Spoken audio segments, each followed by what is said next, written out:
Hey everybody, Sean here, and welcome to Revealing Truth. And this is Bella. She's getting bigger and cuter. In a recent video, Jentezen Franklin said that nobody knew when Jesus would return, not even Jesus.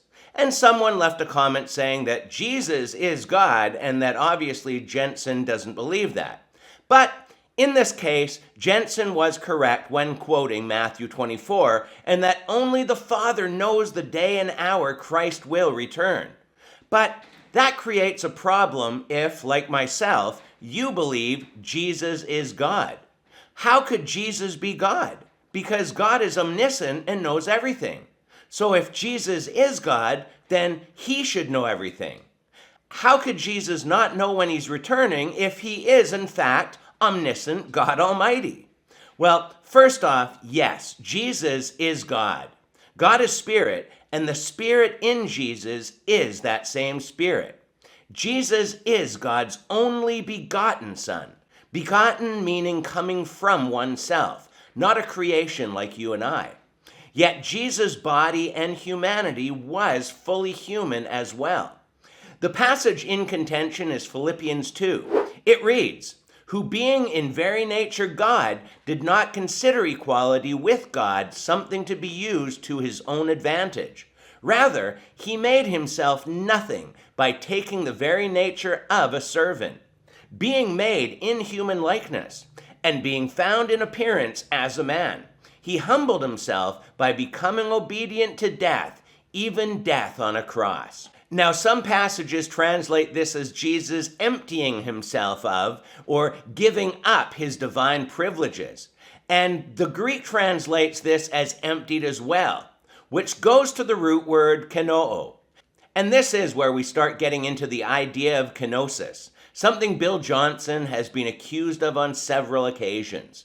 Kenosis is a theological concept derived from the Greek word kenosis, meaning emptying, which appears in Philippians 2:7, where the Apostle Paul speaks of Christ emptying himself in the incarnation by taking on human form. This passage refers to the humility and self-sacrifice of Christ in becoming human, yet without ceasing to be divine. However, the kenotic heresy, or kenoticism, emerged in the 19th century as a distorted interpretation of this concept, teaching that Christ emptied himself of certain divine attributes, such as omnipotence, omniscience, and omnipresence, in order to become truly human. This belief conflicts with the historic Christian doctrine of the hypostatic union, which maintains that Christ is fully God and fully man, with both divine and human natures perfectly united in one person without any diminishing of his divine nature.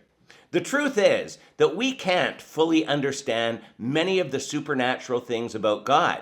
But what I do know is that there's plenty of proof in the Bible that Jesus is God.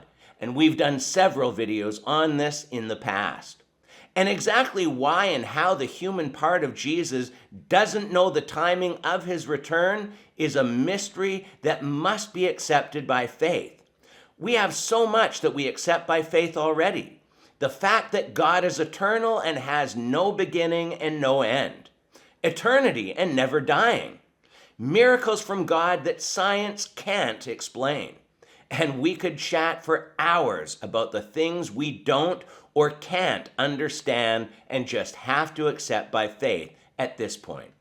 So, while it's great to try and get a deeper understanding of why Jesus doesn't know the exact time of his return, it's not a salvation issue and not something to get too worked up over. The real question is, do you believe Jesus is God?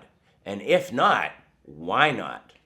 Anyhow, we're going to leave it here for today, but as always, leave your thoughts below, and until next time, take care and God bless.